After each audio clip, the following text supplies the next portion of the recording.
malinis na amoy kulog ang damit. Charm Fabcon, bangong kumakabloom, tanggal amoy kulog sa bango ng Charm. Kaya gamit ko, Charm Fabcon with Bloom Fresh technology. Kills 99.9% of kulob-causing bacteria.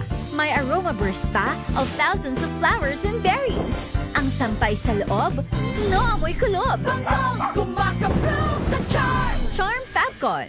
ACS.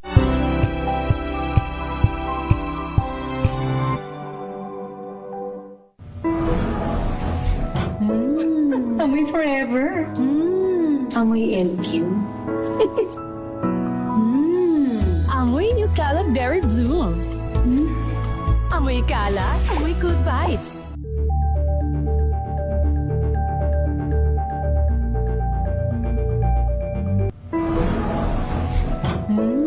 Amoy forever.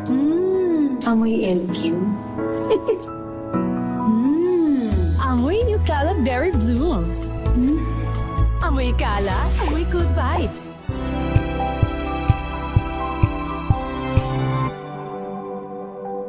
Hello, Washi! Laundry day na naman! Yay! Anong meron? Mancha ng chocolate, Oh. putik, may libag pa! Kaya natin yan!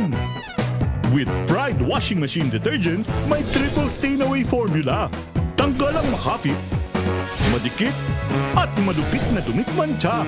Kaya easy-easy ang labada. Mula noon hanggang ngayon! All you need is pride. All you need is pride. ACS.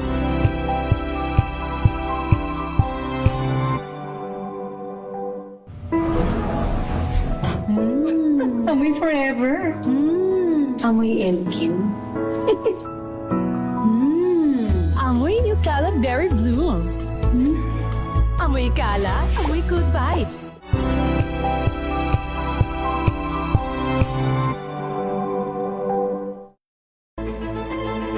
Pakikinggan ang bawat panig. When you fight for justice, think about the queer people. Kung hindi kami magkukwento, sino ang magkukwento para sa amin? Ang mga panawagan, ipababatid. Hindi talaga ito masusing pinag-aralan ng gobyerno. The women who are beaten and abused. It's time to listen to their voices. Tunghayan ang iba't ibang boses. Mga kwento mula sa iba't ibang anggulo. Dito lang sa Point of View. Mapapanood tuwing linggo, alas 12 ng tanghali sa DZRH TV.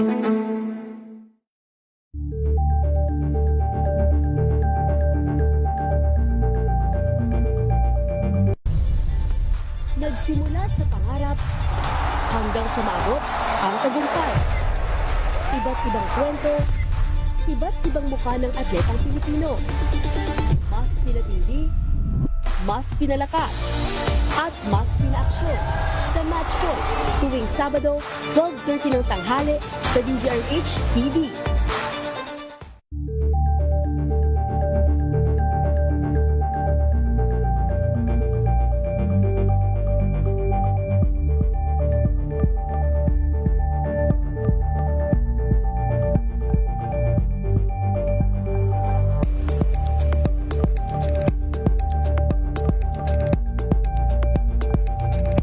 Tambalang Anthony Taberna at Jerry Baha ang gigising sa inyong umaga dahil lalatay ang humahagupit na diskusyon at komentaryo Lunes hanggang Biyernes sa 2x2.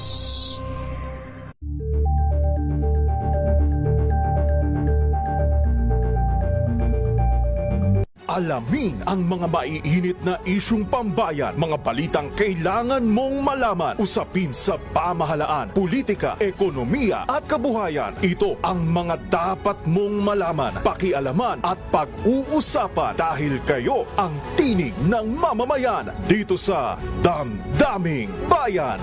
Live sa DZRH Radio, DZRH TV at DZRH Digital. Kasama sina Lakay, Deo Macalma at Elaine Apit. Araw-araw, Lunes hanggang Biyernes. Damdaming Bayan.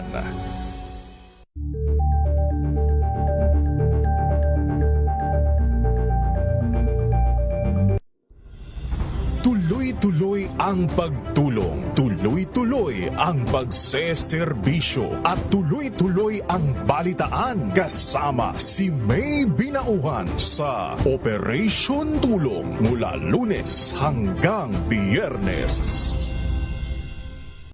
ENT Tomorrow's News Tonight. Okay, umabot na raw po sa almost 82,000 ha? 81,800 daw po ang bilang ngayon ng mga deboto na mga nagtungo po dyan sa pahalik sa may Quirino Grandstand. Ano po? Samantalang sa Quiapo, Maynila naman ay nasa 13,150 po. So, nako asahan pang madadagdagan po yan hanggang bukas, ano ho.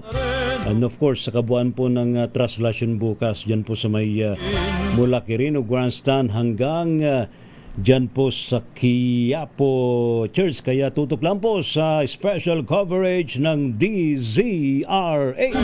Sa mga kaganapan sa kapistahan ng mahal na poong Jesus Nazareno, Traslasyon 2026 DZRH Special Coverage. TNT Tomorrow's News Tonight. Samantala, magde-deploy naman ang Philippine Red Cross ng may 1,200, 61 personnel, staff at volunteers para po sa full-scale humanitarian operation sa kasagsagan ng Pista ng Jesus Nazareno.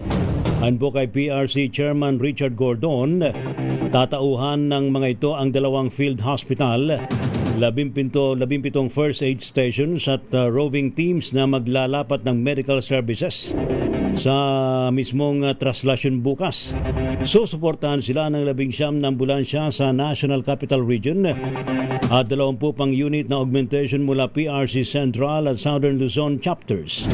Kabilang po sa mga ilalatag ng Red Cross ay ang Modular Emergency Medical Unit na may 10-bed capacity sa emergency cases at 50 kama sa ward. Gayun din ang ilang pang may gamit na scooter at rescue boat sakaling kailanganin. TNT Tomorrow's News Tonight.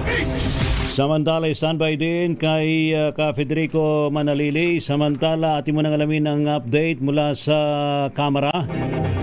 NUP hiniling sa Kamara na obligahin si Congressman Kiko Barzaga na sumailalim sa Comprehensive Fitness Determination bago payagang bumalik sa Kongreso. Ibalita mo nga yan, RH12, Milky Rigunan. Milky. Hiniling ng mga miyembro ng National Unity Party sa House Ethics Committee na isalang sa Comprehensive Fitness Determination si Representative Francisco Kiko Barzaga ng Dasmariñas, Cavite bago ito payagang bumalik sa kanyang legislative duties. Ayon sa mga miyembro ng NUP, kahit suspendido at binigyan ng babala, patuloy pa rin si Barzaga sa pag-post ng mga questionable content sa kanyang verified official social media account. Kasama sa mga post ang pangungutya sa napahayapang si Representative Romeo Acop ng Antipolo City at paggamit sa isang pumanaw na opisyal para isulong ang kanyang walang basihang conspiracy narrative. Ayon sa NUP, ang mga post ni Barzaga ay pamapakita ng pagbaliwala nito sa utos at kapangyarihan ng ethics panel at patuloy na pagyurak sa dignidad ng Kamara bilang isang institusyon. Nilinaw ng NUP, hindi lang gusto na muling patawa ng parusa si Barzaga, kundi ang pagsasagawa ng isang comprehensive fitness determination kung angkop na ba itong makabalik sa kanyang trabaho bilang kongresista.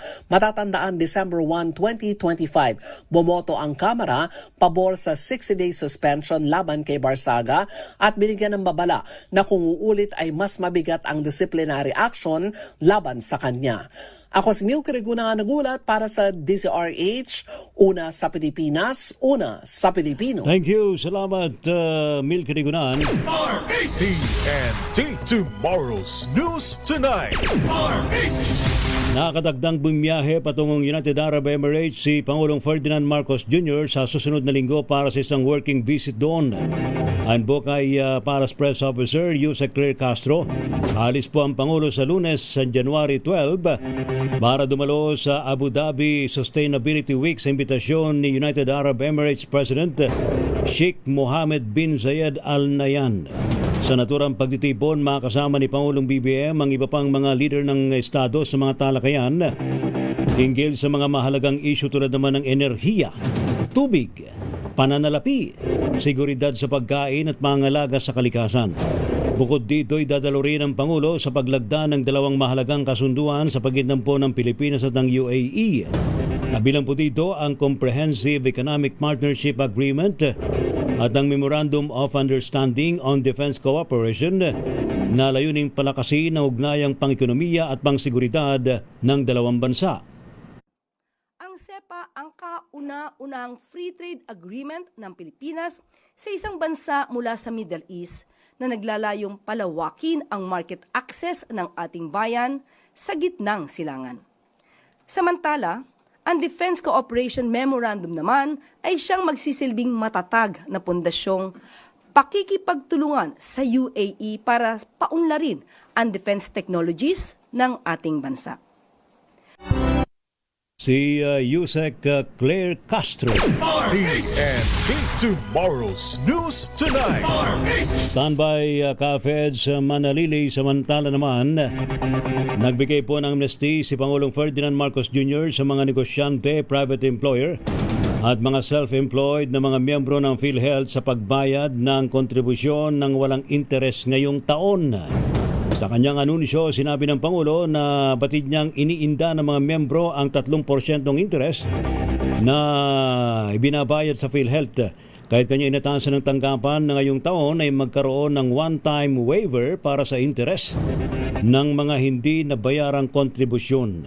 Saklaw po nito ang missed contributions mula 2013 hanggang 2024 at tinatayang makagaga nito sa higit sa 300,000 mga benepisyaryo.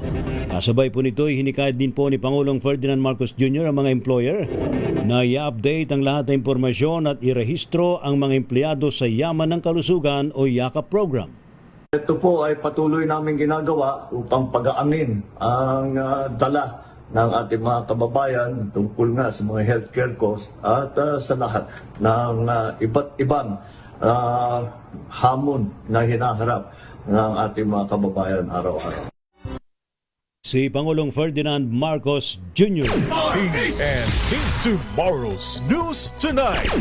Atin mo nang alamin ang report mula kay Ka Federico Manalili.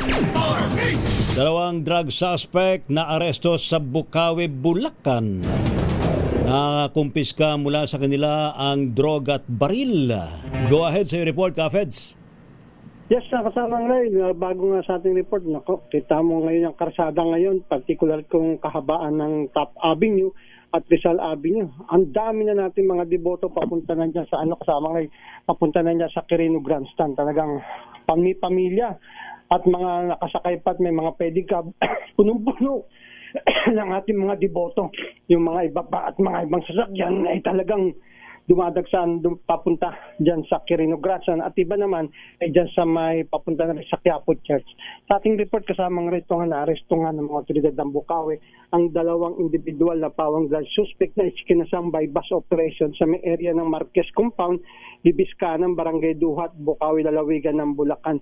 Kinilala ni Police Lieutenant Colonel Virgilio Ramirez, hepe ng Bukawi PNP, ang dalawang suspect na sila alias Uge, ito'y senior citizen na 61 anyos, at alias Gab, ito 23 anyos, pawang residente na banggit na lugar. Ito pag-partner kasamang rin na tulak na ng droga. Matay sa ulat ay kinasa na ang operasyon laban nga sa suspect kung saan isang operatiba nakipag-transaction mismo dito kay Uge at nabilhan ng droga sa halagang 500 piso. At doon, matapos nga may abot ng droga, dinaresto na itong dalawang suspect na kasama si alias Gab. At itong si Gab ay nakumpiskahan nga ng isang 38 revolver at ito'y kargado ng 4 na bala. Sa kabuuan, may 6 na hinilalang shabu na sachet ang nakumpiska nga sa dalawang suspect at tinatayang nasa 40,800 pesos ang nasamsam ng mga otoridad. Sa ngayon, nakapit na sa custodial facility ang dalawang arestadong suspect habang ito mga naharap sa mga kasong RA 9165 at RA 0917-601-0591. Federico Manalili para sa DSRH, una sa Pilipinas, una sa Pilipino. Thank you. Salamat ka, Feds Manalili. TNT Tomorrow's News Tonight. Itinulog naman sa Korte Suprema ang protesta laban sa unprogrammed appropriations sa 2026 national budget. Ito po ay matapos sa manghilingin ni Caloocan City Congressman Egay Arice at Congresswoman Lela de Lima ng mamayang liberal na magpalabas ng Temporary Restraining Order o TRO ang High Court laban sa kontrobersyal na alokasyon. Sa 41 painang petisyon, pinadedeklara ng dalawang kinatawan ng unprogrammed appropriations ay resulta ng pag-abuso sa discretion. Ayon po kay De Lima, kahit na veto ng Pangulo ang 90.5 billion pesos sa 2026 budget, natili pa rin ng unprogrammed appropriations na nagkakalaga ng 150.9 million pesos. Inag po ng kinatawan na dahil sa taon-taon ay nasisingit sa pambansang pondo ang unprogrammed appropriations, panahon na upang magpasyang mataas sa hukuman kung alokasyon ay legal ba or labag sa ating saligang batas.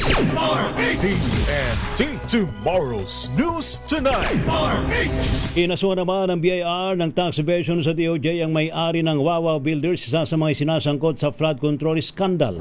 Ang demanda ay iniharap laban kay Mark Alan Arevalo kaugnay ng higit sa 48 milyong pisong tax deficiency mula sa Ghost Flood Control Project dyan po sa Malolos, Bulacan. Ayon po sa reklamo, nabiguda po ang Wawa Builders na magsumite ng tamang impormasyon tungkol sa income tax at VAT returns ng kumpanya para sa una at ikalawang quarter ng 2024. Batay sa record na i-award sa Wawa Builders ang kontrata para sa konstruksyon ng riverbank protection structure sa barangay Kaingin sa Malolos City noong January 2024 na nagkakalaga ng 77.20 million pesos. Gayunpaman, natuklasan ng BIR at ng Commission on Audit na walang proyektong naipatayo. Guni-guning proyekto sa project site sa kabila ng deklarasyon na nagkaroon daw po ng 100% na completion. Tapos wala yung proyekto. Ano ba naman yan, no? TNT Tomorrow's News Tonight. Humarap naman sa Sandigan Bayan ng siyam na opisyal ng DPWH sa Mimaropa na sangkot sa manumalyang flood control project para maghain ng kanilang petisyon. Nakapaloob po dito ang hiling nilang makapagpiyansa sa kasong malversation of public funds through falsification of public documents. Sa pagdinig, ginirap po ng prosekusyon ng kanilang testigo na si Attorney RJ Bernal para kumpirmahin kung authentic nga ba ang Articles of Incorporation at records ng SunWest Corporation. Samantala, tinutulan naman ng kanilang defense team ang kahilingan ng prosekusyon. Nahirap sa pagdinig sina DPWH Secretary Vince Dizon, Henry Alcantara at dating USEC Roberto Bernardo de la Masa. Tapos naman ang deadline sa pag-amyenda ng listahan ng mga ihaharap na testigo. Samantala naman sa iba pang balita, dito pa rin po sa Tomorrow's News Tonight, palalawigin po ng Department of Agriculture ang programa ng pamahalaan na pagbebenta ng benteng bigas ngayon pong taon. Di matapos makatanggap ng dagdag na alokasyon sa ilalim po ng 2026 national budget. Ayon po kay DA Secretary Francisco Chu Laurel Jr., may 14 na bilyong pisong pondo ang programa mula sa kasalukuyang budget at tira mula sa nagdaang taon. Layunin po ng DA na palawakin pa ang programa sa 15 milyong pamilya sa bansa o katumbas na 60 milyong Pilipino. TNT Tomorrow's News Tonight. Nakapagdala naman ng FIBOX na hindi bababa sa 4 na magkakaiwalay na pyroclastic density current events o tinatawag na uson sa Bulkan Mayon simula hating gabi ng Huwebes. Ayon po sa FIBOX, isang dome collapse PDC ang nakuhanan daw po mula sa crater ng bulkan alas 6:51 ho kanina umaga. Nagbuga ito ng tinatayang 1,000 metrong kulay 1,000 metrong ash cloud na napadpad patungong west-northwest. Dahil po sa sunod-sunod na PDC events na iulat ang manipis na pag-ulan ng abo sa ilang lugar sa Albay, kabilang po ang Legazpi City, Ligao City, Bakakay, Kamalig, Anislag sa Daraga, Albay. TNT Tomorrow's News Tonight. Samantala naman, inaasam pa rin daw po ang pagdagsa ng mga turista sa Albay sa gitna ng pag-alburuto ng Bulkang Mayon. Ayon po sa DOT Bicol Region, patuloy na dinarayo ng mga turista ang lalawigan para saksihan ang ganda ni Magayon. At kaugnay nga po niyan, meron tayong update mula dyan sa Albay, sa Bicol Region. Ilang turista daw po at mga taga-Albay ay nag-abang na sa bahagi ng giant statue of Nuestra Señora de Salvacion sa Naga para masilayan po ang Mount Mayon. Ating alamin sa report ni RH18 Manoy Ruel Saldico. Manoy Ruel. Lakay Ray, ilang mga turista at mga residente ng Albay ngayon ang nakastambay pa rin at nakatutok sa bungangan ng Bulkan Mayon upang masilayan ang bungangan nito na nagpapakita ng liwanag, lalo na nagsimula ito kagabi. Tayo ay nandito ngayon sa may giant statue of Nuestra Señora de Salvacion. Dito yan sa Legazpi City. At talagang makikita natin ngayon dito na may ilan ay may dadaan na malaki mga ulap. Minsan hindi makita ang Bulkan Mayon at minsan ay nagpapakita ng ganda ang bunganga ng Bulkan Mayon. At ayon sa mga residente, ang nakikita ang bunganga ng Bulkan Mayon ay sa may bahagi rin ng Kamalig at Ginubatan at doon masyado nila makikita ang ganda ng liwanag ng Bulkan Mayon. Pero ito yung Lakay Ray, ang sitwasyon na kung saan ang ating mga kababayan ay sinisilayan ang bunganga ng Bulkan Mayon sa mga oras na ito. So natin mga update, Lakay Ray. Mayroon bang Manoy? Mayroon bang crater glow? Meron, Lakay. Merong pakunti-kunti na mga ganon. At naalala ko noon tayo nag-coverage dito, talagang pag nag-report tayo, ikaw ay may plano pumunta dito, kaya lang hindi natutuloy. Hanggang plano lang. Sige. Puro lang plano, Lakay Ray. One time siguro, bigla na lang tayong lalapag dyan. Bigla na lang. Lakay Ray, yan ang ating mga update mula dito sa lalawigan ng Albay sa Legazpi City. Ito si RH18 Roel Saldico, una sa Pilipinas, una sa Pilipino. Thank you. Salamat, Manoy Roel Saldico mula dyan sa Bicol Region. TNT Tomorrow's News Tonight. Mahabol ba report ni Noche Kakas? Wampay. Mamaya na. Samantala naman sa ating pa rin pong mga balita, mga kaibigan, meron muna tayong update sa sports. TNT Sports and Games. Alex Ayala pasok sa quarterfinals ng ASB Classic Women's Singles. Report mula kay Kyle Bullias. Kyle. Pasok na sa quarterfinals ng ASB Classic sa Auckland, New Zealand ang Pinay tennis star na si Alex Ayala. Tinalo ni Ayala si world number 82 Petra Marcinko sa score na 6-0, 6-2. Ayon kay Ayala, masaya siya sa kanyang naging performance, lalo't hindi umano madaling kalaban si Marcinko. Una rito, pasok din sa quarterfinals ng women's double si Ayala kasama si Eva Jovic ng Amerika matapos nilang talunin ang mga tennis legend na sina Venus Williams at Elina Svitolina. Para sa TNT Sports, ito si Kyle Bullias ang Deezer H. Una sa Pilipinas, una sa Pilipino. Maraming salamat, Kyle. Ating munang papasukin ang report mula sa Quirino Grandstand. Salyador ng Andas ng Jesus Nazareno. Abay, nakanda na raw sa gilid mismo ng Quirino Grandstand. Go ahead, Noche. Isa kay Ray, nakatalokbong din pala ngayon itong Andas sa gilid nitong Quirino Grandstand. Habang nandito din nakaupo itong mga salyador, handang-handa na doon sa pagsasalya ng andas sa traslasyon 2026 bukas. Yung ibang mamamasan ay nandito rin at papahinga na sa gilid nitong Quirino Grandstand. Habang yung ibang mga estandarte, yung may mga hawak ng estandarte, nakaready na rin yung grupo-grupo. Yung salyador ay grupo yun ng mga Spartan. Sila yung mga tinatawag na salyador ng andas ng Jesus Nazareno.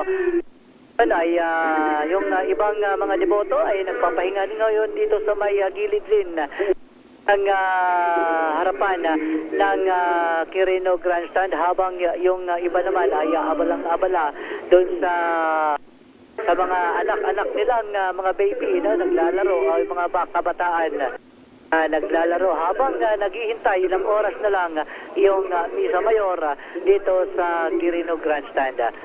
Yan ang sitwasyon, isa-isa nang pumapasok dito sa pinaka-steel fence ng Quirino Grandstand, yung grupo-grupo o yung mga mamamasan na nakaumang na rin dito sa tabi ng andas na nakatalakbong dito sa gilid rin ng Quirino Grandstand. So mamaya ay iba pang update, magbibigay na ihatid natin na mamaya sa ating pagbabalik. Balik sa iyo na kay Ray. Thank you, Noche Kakas. Sa atin namang showbiz, Miss Sue Ramirez sabay humiling daw po ng panalangin para sa kanyang ina. Detalye naman sa report ni Don Carlos. Don? Muling kumatok si kapamilya actress Sue Ramirez na isama ang kanyang ina na si Concepcion Garina sa mga panalangin matapos maudlot ang operasyon nito. Nakatakda sanang sumailalim ang ina ni Sue sa isang open heart surgery pero hindi ito natuloy kahapon dahil nagkaroon ito ng pneumonia. Sa kanyang Instagram story, pinadaan ni Sue ang kanyang panawagan sa mga mabubuting puso na nagnanais mag-donate ng dugo na mayroong blood type na B+, B-, O+, at O dahil marami ang kakailanganin ng kanyang ina kapag sumalang na ito sa operasyon. Hirit pa ni Sue ang agarang paggaling ng kanyang ina para maiuwi na ito sa kanilang bahay at doon maalagaan. Para sa TNT Showbiz, ito si Don Carlos ng DZRH. Una sa Pilipinas, una sa Pilipino. Thank you, Don Carlos. TNT, tomorrow's news tonight. Salamat po sa matumutok po sa ating balitaan sa Tomorrow's News Tonight. Tutungan po ninyo bukas mga kaibigan ng special coverage ng DZRH. Kagnay po nitong Traslasyon 2026. Maraming salamat po sa ating mga nakagapay sa DZRH Television, DZRH Radio, DZRH Digital at maging sa ating makasamaan sa DZRH Malanday Transmitter. Hindi pa rin pong lingkod mga kaibigan, si Ray Sibayan para pa rin po sa DZRH, una sa Pilipinas, una sa Pilipino. Pilipinas ang oras, alas 10:03 ng gabi.